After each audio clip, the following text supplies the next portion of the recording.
Good morning, everyone. Welcome back to City Sewers. Today's a special day. Today's the first day that we will be milking Jane on the stand. This is the first night, or the first morning, that I locked up the babies through the night so that she'll have a full udder in the morning and we get to have that milk. So very exciting and very chatty chicken. But you can hear Jane's not happy. She's ready to be milked, and the babies are probably ready to have some milk. Now they do have food and water. They're just, at this point, they don't need to be milking off of her all day and all night because they're getting pretty hefty, so I'm not really worried about them. But anyway, so let's go ahead and let Mama out and get her all set up for milking. Good morning, Miss Jane. See, here's the babies. And walk up. Hi, babies. I know. We'll let you out as soon as we're done with Mom. Alright, come on, Mama. Come on, Jane.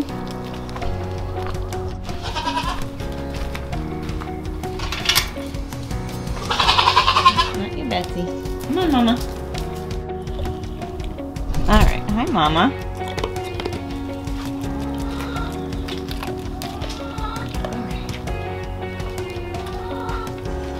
So the next step in milking is that I need to wipe down her udder. Now I use a baby wipe that has some of the Thieves essential oil soap on it. It's a foaming soap, so it will clean the udder of any bacteria or dirt or poop or whatever is on her udder and get it ready for milking. And then I don't actually own a milk pail because I've only ever had one goat in milk so far, and she's never given me more than a quart mason jar. So I think that a mason jar is going to be fine for our purposes today. Let's get her all cleaned up.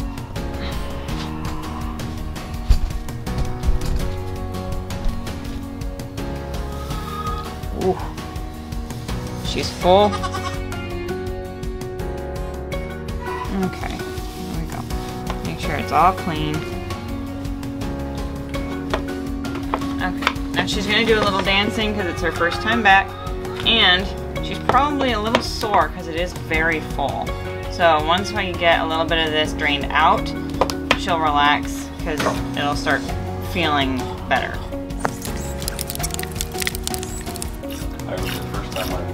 She put her foot in the jar. Yeah, that's happened a few times. How good is it? And see, her height is just perfect for this jar.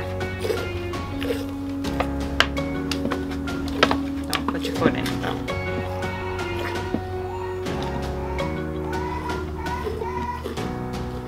Whew. I'm out of the swing too. It's hurting my hand. Okay. Drain the other side a little bit.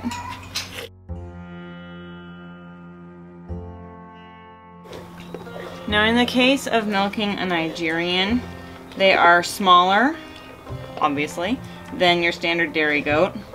So in a standard goat, they have pretty large teats, so you're able to kind of use your whole hand to milk. With the Nigerians, it's more of a finesse with your fingers because you're going to pinch at the top of the teat and then just squeeze with, whoops, see, look at me, the pro, right? Anyway, I'm only using these 3 fingers to milk.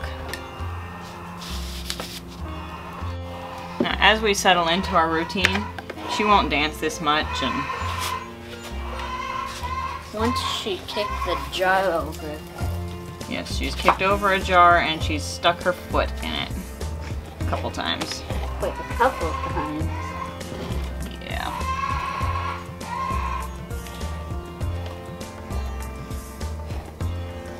Starting to feel better, Mama?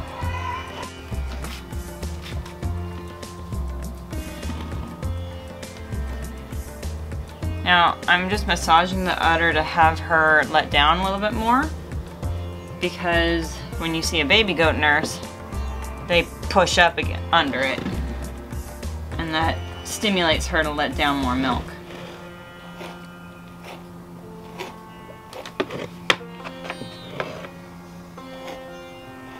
That's another reason why the mason jar is a really good container to milk into with the Nigerians, is you can move it really easily when they try to step in it.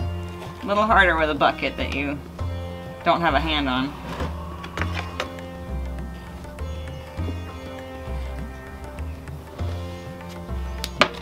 Granted, this does mean I'm only doing one-handed milking, but that may change, especially having 2 goats in milk this year. I may invest in getting a small pail that will fit under them so that I can do 2-handed milking and have this go faster. Easy, mama. And give me your other side. Now, one side is still harder than the other, so I'm trying to get that one to let down a little bit more until I can get the sides even. And I'm not going to milk every last drop out of her, but I want to make sure that I am splitting it. That I'm taking an even amount between the 2 sides, so that the demand is equal. And I know the babies will finish off whatever's in here.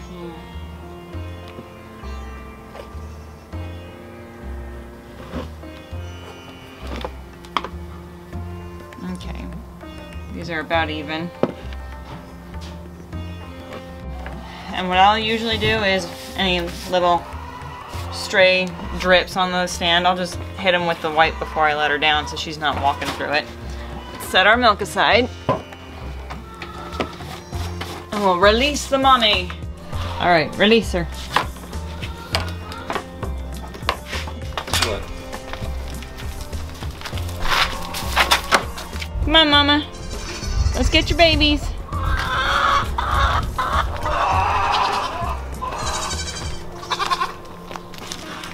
Oh, good mom. Breakfast bar is coming. Okay. Hey, babies. No. That was not a good place to stand, Mom. Here we go.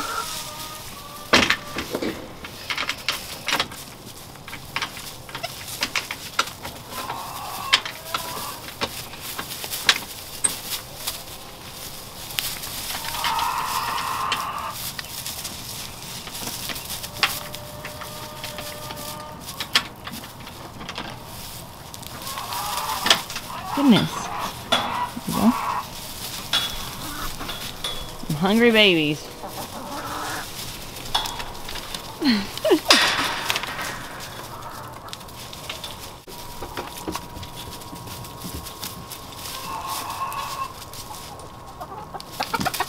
She does not like that chicken.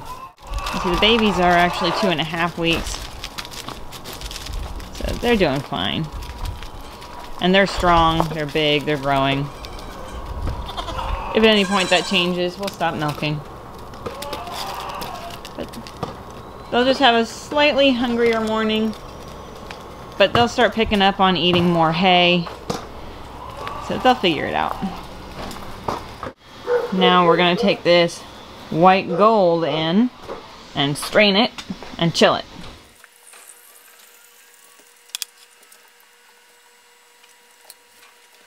And you may be wondering why we filter the milk. Why do you strain it?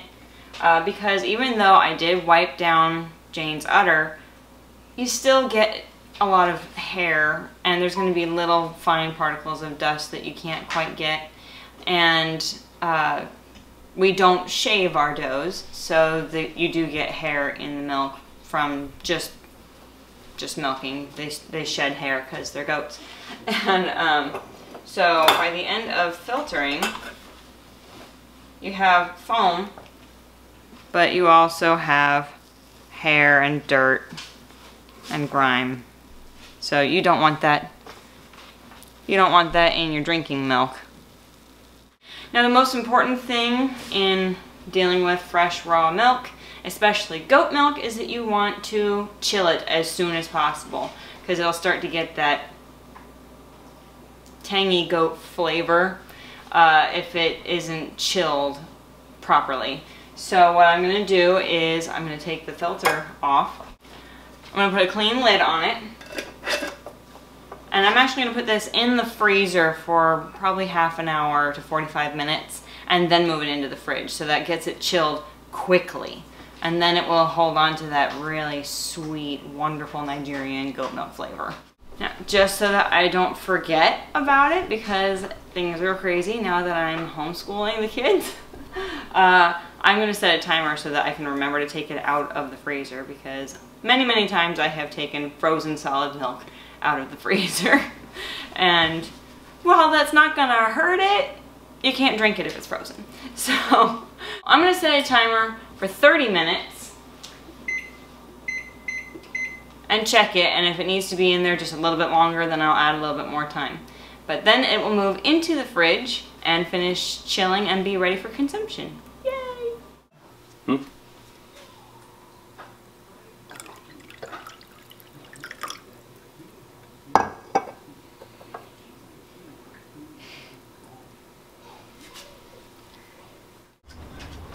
Alright, the milk is in the fridge, and so now I'm going to do some stuff outside, and I can actually give you guys a couple sneak peeks of stuff that's going on in the garden.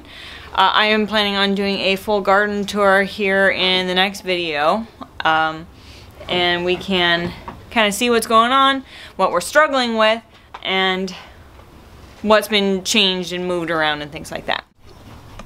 Good morning, baby boys. Oh goodness, sleepy babies. Taking a nap in the sun. Yeah? What about me? Hi, Betsy. Are you feeling very pregnant today?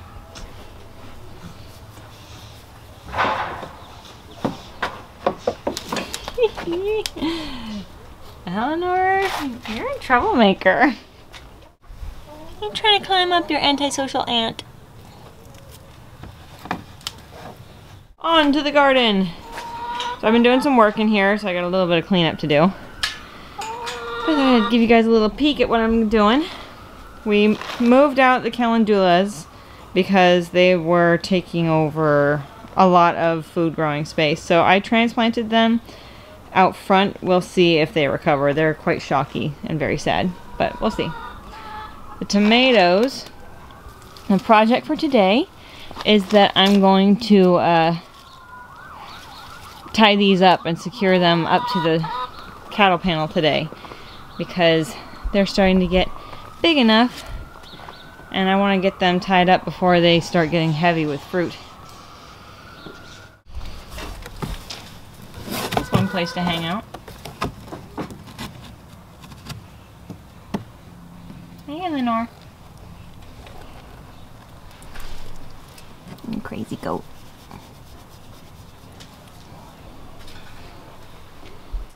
The strawberry tower is largely successful. We've lost a couple plants here and there, but otherwise the plants are looking really good. And we even have some berries. Yay!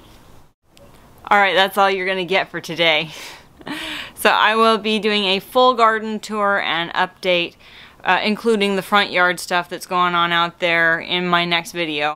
If you would like to check out the video that we already made about building the strawberry tower, you can check out the video that I will go ahead and link at the end of this video. We are super excited to start our milking season, and as you saw, David already snuck into it to get some milk for his coffee.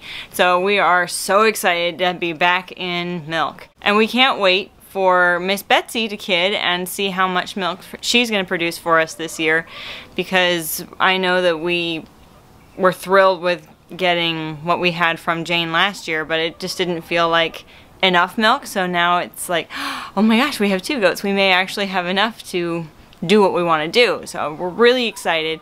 We can't wait to share that whole journey with you guys. As always, this is your urban nerd with a goat herd telling you you can grow where you're planted.